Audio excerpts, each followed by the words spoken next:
Hi friends, welcome to Venis Kitchen. நம்ம இன்றைக்கி என்ன பார்க்க போகிறோன்னா, காளான் குழம்பு எப்படி பண்ணலான்னு பார்க்கலாம். இந்த குழம்பை வச்சு நீங்கள் இட்லி, தோசை, பூரி, சப்பாத்தி, சாதம் எல்லாத்துக்குமே சேர்த்து சாப்பிட்லாம்.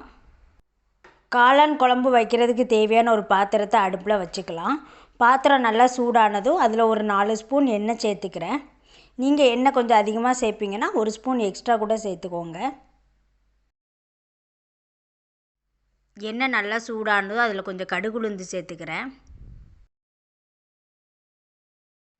கடுகு பொரிஞ்சதும் அதில் ஒரு 2 பட்டை, 1 ஸ்டாரு, 2 ஏலக்காய், 2 கிராம்பு, 2 பிரியாணி இலை சேர்த்துக்கிறேன். அப்புறமா ஒரு பெரிய வெங்காயத்தை நீல வாக்கில் கட் பண்ணி வச்சுருக்கேன். அதையும் நம்ம இப்போ சேர்த்துக்கலாம். வெங்காயம் நல்லா வதங்கினதும் அதில் கொஞ்சம் இஞ்சி பூண்டு பேஸ்ட்டு சேர்த்துக்கிறேன். இஞ்சி பூண்டு பேஸ்ட்டோட பச்சை வாடை போனதும் ஒரு பெரிய தக்காளியை சின்ன சின்னதாக கட் பண்ணி வச்சுருக்கேன். அதையும் நம்ம சேர்த்துக்கலாம். பாருங்கள், தக்காளி வெங்காயம் நல்லா வதங்கிட்டு இந்த சமயத்தில் 1 ஸ்பூன் மஞ்சத்தூள், 2 ஸ்பூன் மல்லித்தூள் சேர்த்துக்கிறேன். அப்புறமா ஒரு 2 ஸ்பூன் குழம்பு மசாலா சேர்த்துக்கிறேன். இந்த சமயத்தில் மசாலா கொஞ்சம் பாத்திரத்தில் ஒட்டும், அதனால் நான் கொஞ்சமாக தண்ணி சேர்த்துக்கிறேன். அப்புறமா கொஞ்சமாக உப்பு சேர்த்துக்கிறேன்.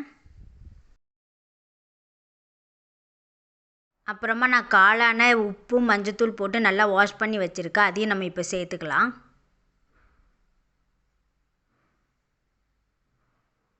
ஒரு 5 மினிட்ஸ் நல்லா க்ளோஸ் பண்ணி வச்சுட்டுங்க. காளானில் உள்ள தண்ணியெல்லாம் கீழே இறங்கி வரட்டும், காளானும் நல்லா வேகட்டும். அதுக்குள்ளே நம்ம காளான் குழம்புக்கு தேவையான மசாலா பொருளை அரைச்சி எடுத்துக்கலாம். அதுக்கு ஒரு மிக்ஸி ஜார் எடுத்து அதில் ஒரு 2 ஸ்பூன் தேங்காய் சேர்த்துக்கிறேன். என்கிட்ட டெசிகேட்டட் தேங்காய் தான் இருக்குது, அதை நான் சேர்த்துக்கிறேன். அதுக்கப்புறம் 1 ஸ்பூன் சீரகம், ஒரு அரை ஸ்பூன் பெருஞ்சீரகம் சேர்த்துக்கலாம். அதுக்கப்புறம் ஒரு சின்ன ஸ்பூன் அளவுக்கு மிளகு சேர்த்துக்கலாம். அதுக்கப்புறம் ஒரு 5 சின்ன வெங்காயம் தோல் உரித்து வச்சுருக்கேன். அதையும் நம்ம சேர்த்து கொஞ்சம் தண்ணி ஊற்றி நல்லா அரைச்சி எடுத்துக்கலாம். இப்போ நம்ம ஓப்பன் பண்ணி பார்க்கலாம். பாருங்கள், காளானில் உள்ள தண்ணியெல்லாம் நல்லா இறங்கிட்டு காளானும் நல்லா வெந்துட்டு இந்த சமயத்தில் நம்ம அரைச்சி வச்சுருக்கிற தேங்காவை நம்ம இப்போ சேர்த்துக்கலாம். ஜாரில் கொஞ்சம் தேங்காய் இருக்கும், அதுலேயும் கொஞ்சம் தண்ணி மிக்ஸ் பண்ணி அதுக்கு குழம்புக்கு தேவையான அளவும் தண்ணியும் இப்போ நம்ம சேர்த்துக்கலாம். குழம்பு நல்லா கொதித்து எண்ணெயெல்லாம் பிரிஞ்சு வரட்டும்.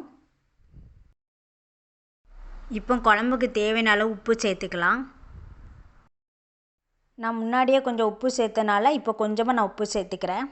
பாருங்கள், குழம்பு நல்லா கொதித்து எண்ணெயெல்லாம் தனியாக பிரிஞ்சு வந்துட்டு இந்த சமயத்தில் நம்ம கொத்தமல்லியை தூவி அடுப்பை ஆஃப் பண்ணிக்கலாம். குழம்பு இறக்கி வச்சுக்கலாம்.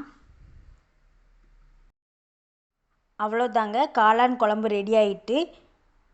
இதை நீங்கள் இட்லி, தோசை, சப்பாத்தி, பூரி, சாதம் எல்லாத்துக்குமே வச்சு சாப்பிட்லாம். நல்லா டேஸ்ட்டாக இருக்கும்.